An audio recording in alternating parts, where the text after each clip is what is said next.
Welcome students. Class 8 की 14.1 complete होने के बाद मैं आज लेके आया हूँ आपके लिए 14.2।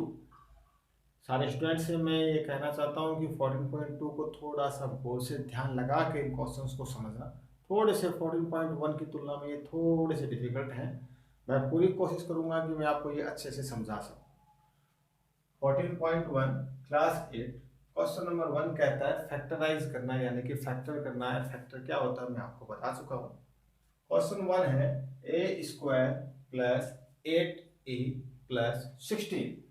पहले में पावर डबल, फिर पावर आधी, उसके बाद पावर खत्म।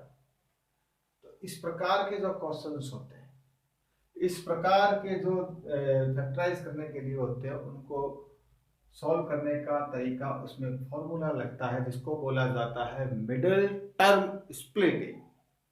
मतलब पीछे का जो डिजिट दे रखा है 16, पीछे वाले डिजिट के हमें इस प्रकार से इसको दो टुकड़ों में, दो अलग अलग पार्ट्स में डिवाइड करना है कि मल्टीप्लाई करने से तो पीछे वाला नंबर है वो आना चाहिए, और प्लस या माइनस दोनों में से एक, कुछ भी करो 8 आना चाहिए। ये ए बी सी जो लिखा हुआ है इसका कोई रूल नहीं है। जैसे पहला क्वेश्चन था ए स्क्वायर प्लस 8 ए प्लस 16। तो हमें पता है 16 का जब मैं इसको दो पार्ट्स में डिवाइड करता हूं तो मुझे उसके दो पार्ट्स मिलते हैं, दो संख्याएं, जो नंबर्स मिलते हैं, एक 4 और फिर सेकंड 4, यानी कि 4 4 2, यानी कि 4 को 4 से मैं प्लस करता हूं तो मेरा 8 आता है, और 4 को 4 से मैं मल्टीप्लाई करता हूं तो मेरा 16 आता है। ये आपने 7th क्लास में भी कुछ किया होगा। तो इस प्रकार से 16 का मैंने मल्टीप्लाई किया, मैंने तो इसके टुकड़े किए, दो नंबर्स में मिले मेरे को 4 plus 4, 4 plus 4 is equal to 8, 4 and 4 is equal to 16। ये मैंने आपको बताने के लिए यहाँ पे लिखा है। एक्चुअल में ये जो हम टुकड़ा करते हैं वो इसका ना होकर के इसका होता है, लेकिन लेते सॉल्व करने के लिए इसको है ताकि आसानी से इसको कर पाए। क्वेश्चन ए स्क्वायर, हमने 8 के हमें जो दो टुकड़े मिले हैं, जो दो नंबर मिले हैं, वो थे हमारे 4 प्लस 4। तो ए एज इट इज पड़ा है हमारा। 8 के हमने टुकड़े किए थे, 4 प्लस 4 हमने लिख दिया, प्लस का प्लस और 16 का 16। मैंने शुरुआत में बोला मिडिल टर्म, यानी कि बीच वाला मिडिल टर्म ये है, इसको हमें लेना है, इसको हमें स्प्लिट करना है, इसको हमें फैलाना है। ए स्क्वायर का ए स्क्वायर, प्लस का प्लस, ब्रैकेट के बाहर जो भी नंबर्स होता है उसको मल्टीप्लाई किया जाता है, अच्छे से जानते हो। 4 को ए से मल्टीप्लाई किया 4a, प्लस का प्लस, फिर 4 को ए से मल्टीप्लाई किया 4a, और 16 का 16। यहां तक करने के बाद में यहां से जो स्टेप शुरू होता है वो आपका 14.1 का स्टेप शुरू होता है। जैसे क्वेश्चन आपने 14.1 में किए थे ग्रुप में कॉमन लेने के, ग्रुप वाइज।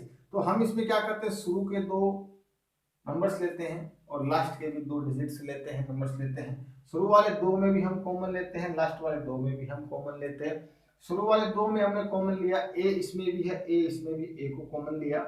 ए स्क्वायर में से ए को बाहर निकाला, ए रहा, प्लस का प्लस, ए बाहर निकाल चुके हैं, प्लस रहा, ब्रैकेट बंद, प्लस का प्लस पड़ा है। 4a और 16 में से मैं कॉमन लूंगा, प्राइम फैक्टर करके हम इसको देख सकते हैं। तो 4 कॉमन आता है, 4a में से 4 कॉमन लिया, यहाँ पे रहा a तो a लिखा, प्लस का प्लस। 16 में से 4 को कॉमन लिया तो मेरा रहा 4, तो मैंने यहाँ पे 4 लिखा। इस स्टेप में हम ये देखने को मिलता है कि हमने जो कॉमन लेने के बाद में जो पीछे रेस्ट रहता है वो बिल्कुल इक्वल है। देखो a प्लस 4 और a प्लस 4 जो इक्वल है उसको वन टाइम लिखेंगे a प्लस 4, और जो पीछे रह जाता है उसको एक साथ लिखते हैं। यहाँ रहा हमारा a और यहाँ रहा हमारा प्लस का 4, तो a प्लस 4। जो डिजिट कॉमन था, कॉमन आने के बाद जो आंसर आया सेम, उसको वन टाइम, और जो पीछे बच गया उसको एक साथ लिख दिया।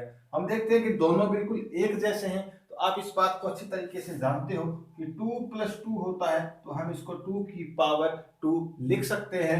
तो a प्लस 4 था, तो हम इसको a प्लस 4 की पावर 2 कर सकते हैं, वो भी आसानी से। तो a प्लस 4 का स्क्वायर, ये हमारे पहले क्वेश्चन का आंसर हो गया।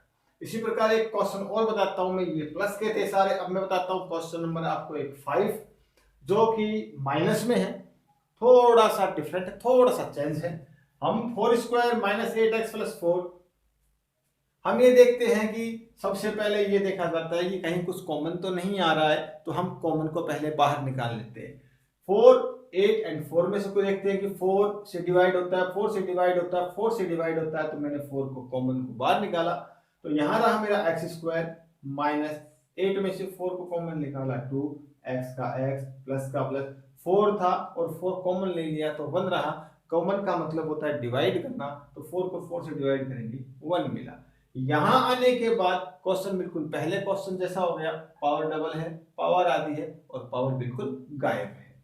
तो हम इसको सॉल्व करते हैं, इसको क्वाड्रेटिक इक्वेशन भी बोला जाता है वैसे एक्चुअल में। तो एक्स स्क्वायर माइनस 2 का 1 एंड 2, इसको मैंने अभी कहा हम इसके ही मिडिल टर्म को ही लेते हैं मेनली, लेकिन हम 2 को लेते हैं हम, तो 2 के हमें दो अलग अलग पार्ट्स में डिवाइड करना है। तो 2 1 टा 2 करूंगा, 2 into 1 करूंगा तो 2 आता है, लेकिन मेरे को तो मल्टीप्लाई करने से 1 चाहिए, और 1 into 2 करूंगा तो भी 2 आता है। मैं करता हूं 1 into 1, 1 into 1 करता हूं तो मल्टीप्लाई में मेरा क्या आएगा 1, और 1 plus 1 करूंगा तो मेरा कितना आएगा 2।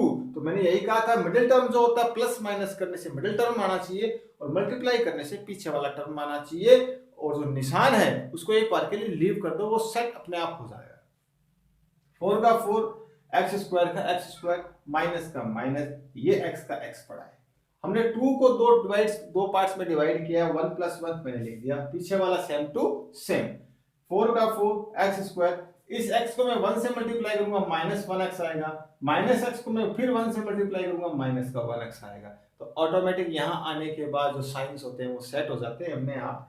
4 का 4 एक्स स्क्वायर, अब फर्स्ट दो में कॉमन, लास्ट दो में कॉमन, इन दोनों में कॉमन आता है मेरा x, तो यहाँ रहा x कॉमन लिया, पीछे रहा हुआ है।